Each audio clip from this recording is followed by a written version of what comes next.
Hi everyone, I am at a shopping centre called Bluewater. It's in Kent, and this is my nearest really major shopping centre, and you can smell lots and lots of new stuff here. There's two major department stores, House of Fraser and John Lewis. There's a Jo Malone store, there's a Penhaligon's boutique, and lots of usual high street perfume shops, fragrance shops, etc. Also a Boots.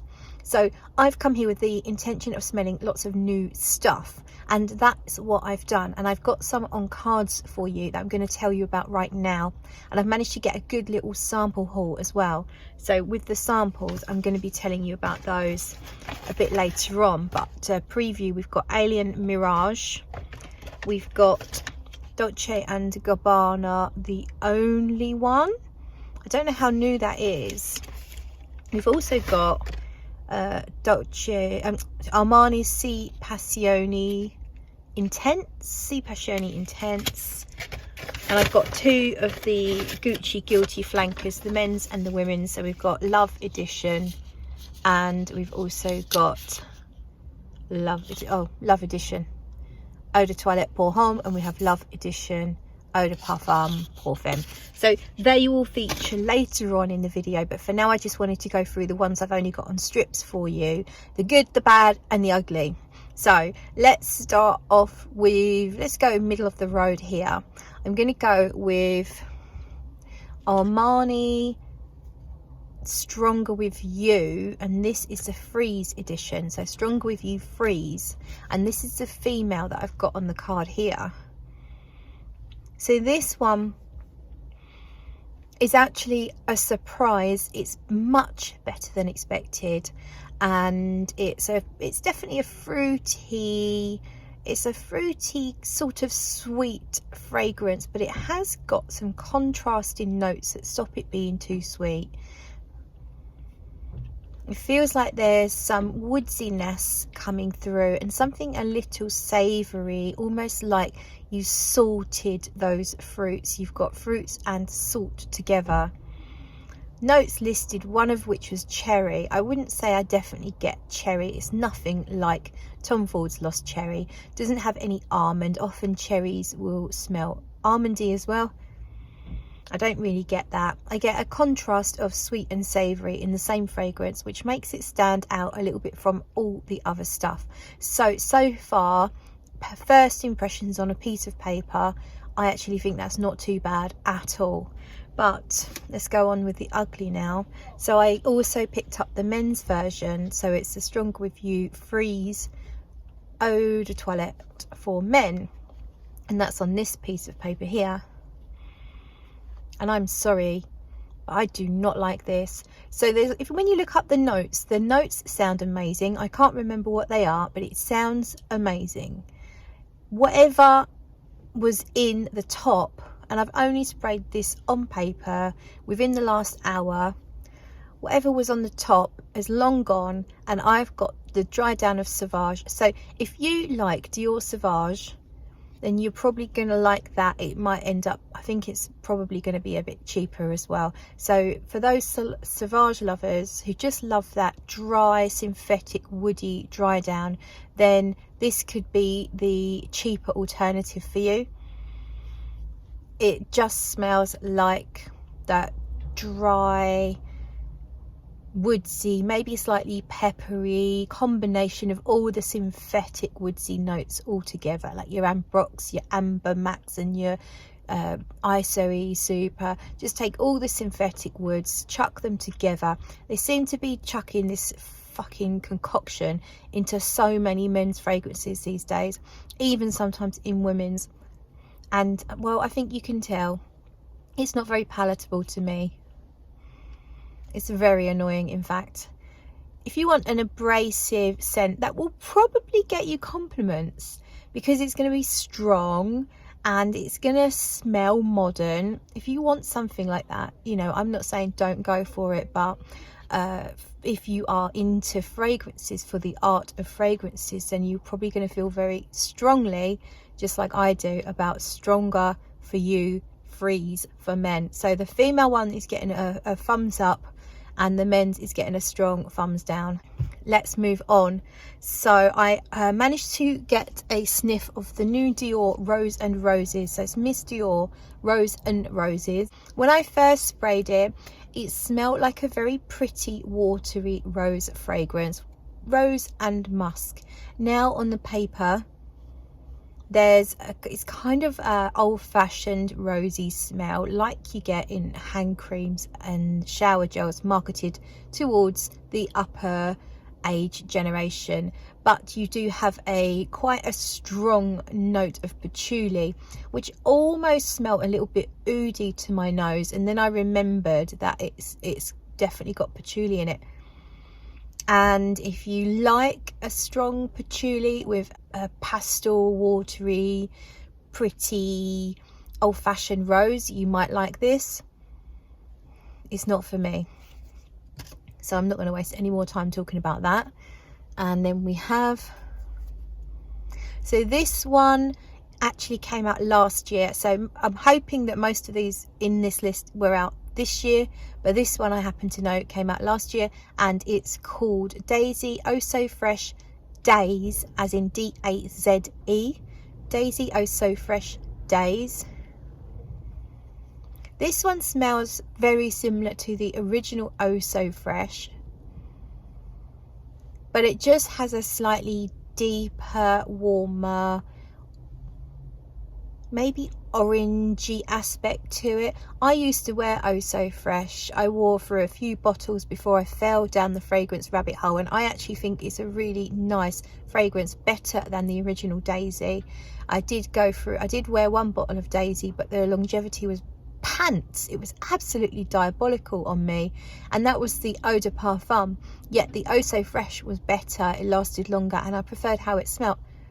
This version's quite nice. It's musky, it's a little bit sweet, it's not too sweet.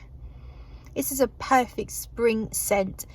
You couldn't really go wrong gifting this for a young lady who just likes to smell clean and fresh. It's the perfect office day, lunch, hanging out with friends type fragrance, particularly in the springtime. So I quite like that actually. If you like the general Daisy DNA, then I think you're going to really like this one.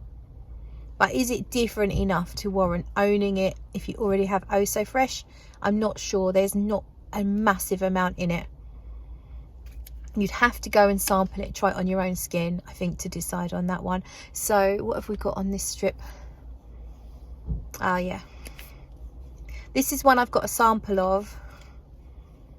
It's almost pretty much disappeared from the paper strip, so I'm not going to tell you what that is. If you want to have a guess, you can put a comment down below, but you would have just seen a sample when I showed you. And yeah, all I've got on that is a very, very, very faint floral musk, so that can go there, and I'll be talking about that one. I'm going to hopefully test that on the skin and see if we can get anything better from it. In the meantime, I've got, oh yeah, okay.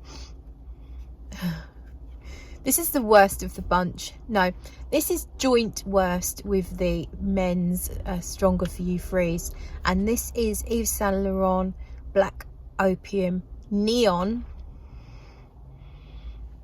So when I first sprayed it, it smelled like bubble gum. It smelled like I'd been smacked in the face, like someone had just blown a big bubble and popped it in my face. Super sugary sweet, white floral, overtly sugarized vanilla bubblegum. If you like your sweet fragrances, if you like them to be intensely sweet to the point that your teeth start screaming at you, you might like this. I don't really get any coffee, and I'm not sure if there's supposed to be coffee in this version. I get a very sugary sweet white floral with bubblegum and more sugar, and it's loud. It's a bit fresh. There's probably some citruses to like give it an even stronger lift, but yeah, I'm not a fan of that. So Yves Saint Laurent Black Opium Neon, far too sweet for my taste, but if you love it sweet, you might like it. This one is Viktor and Rolf Flowerbomb Midnight. it might be called Midnight Bloom. Flowerbomb Midnight came out last year, but I hadn't seen it, so I'm including it here. And this is much less sweet, so I definitely prefer this to that Yves Saint Laurent. It's kind of it's powdery, musky, lightly floral, probably a bouquet of white florals, and I can't specifically say whether it's orange blossom or jasmine, but there's a white floral aspect, but it's not sharp, it's not kicking you in the face. It's very mellow and musky, and something cutting through that's stopping it being too sweet. So I quite like that actually.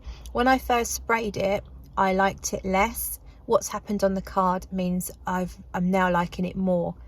So I think when I first sprayed it, it did smell a bit generic. It smelled like a typical white floral, fruity floral, girly fragrance. Now it's almost like it's grown up. It's had to grow up very quickly in my handbag, and now it's actually really nice. So I would like to explore that one more. So this one I really quite like, and it's the new Jo Malone Vetiver and Vanilla. Might be called Vanilla and Vetiver. When I sprayed it, I got more of the vanilla. Now it's a sweet, woodsy, light vanilla. It's in the black bottle, meaning it's a eau de cologne intense. Should be quite strong, certainly should be stronger than the rest of the range. Certainly not coming off that strong on the card. It's not doing anything groundbreaking. It's a slightly powdery, woodsy vanilla. The vetiver, if the vetiver is coming through, it's certainly not giving off anything grassy or rooty. It's more woodsy, more a bit like pencil shavings, but not going that far. It's more like cedarwood to me than it is vetiver. But there's probably some ISOE in here. And the vanilla is not cakey and sweet. It feels more natural. It's quite nice. I'm suspecting it's not going to be very strong based on, I did do a few sprays on this piece of paper and it's not giving me much. So it is really nice if you like very basic woodsy vanillas, or if you're lacking something like that. Maybe for layering would be really good. But just based on this quick first impressions, it's not rocking my world. We've got more. So one of my favorites that I tried today, certainly on first impression, was the replica Springtime in a Park. I liked it so much on first spray that it's the only one I went on skin with. I've got some up here, and I'm not loving it quite as much as I did. God, I sound so negative. I'm not loving it quite as much as I did when I first sprayed it. So I prefer it on the card. On the card, it smells a little bit almondy, which is probably why I like it. It says it has blossoms and fruity notes. It smelled like a meadow of yellow flowers, almost daffodil-like, which I really loved. The opening was beautiful, uplifting, and absolutely spring. I mean, springtime in a park. Yeah, springtime bottled, you could say, from the opening. Now I'm getting more of an almondy floral, a little hint of greenery, but very fresh, clean greenery, like dewy grass. I'm getting yellow. To me, I'm getting yellow, as in yellow flowers, daffodils, and sweetened. On my skin, it's definitely blooming a lot more than on paper, but I'm not sure actually if I prefer it on the paper. It's much more floral on my skin. If you like a floral perfume and it stands out as being a bit different because it's not your typical jasmine or tuberose, it's more like wild, I'm not that I know what wildflowers really smell like, but it's more like different flowers. It doesn't smell like rose. It smells like flowers I've never smelt before. It smells floral, but in a kind of abstract way where I can't pinpoint what any of the flowers are, but they definitely do remind me of spring flowers in a meadow. And on the paper, it's actually sweeter, less floral, and more almond like. So yeah, initially I thought, wow, I like this so much, I wonder if I'll end up buying it. Now I'm pretty certain I won't, but still I think it's very nice if the longevity's there. And then finally, Tom Ford had the prick fragrance, rose prick. They had that, but when I went to spray it, it was pretty much empty, and I just got a tiny bit on this card, which I can barely really pick up now. I did smell the lid, and the lid smelled like a dark rose with a hint of green, and it smelled a little bit spicy. This card is not fair. I didn't get enough on this card, and it's not fair to really talk about it at the moment.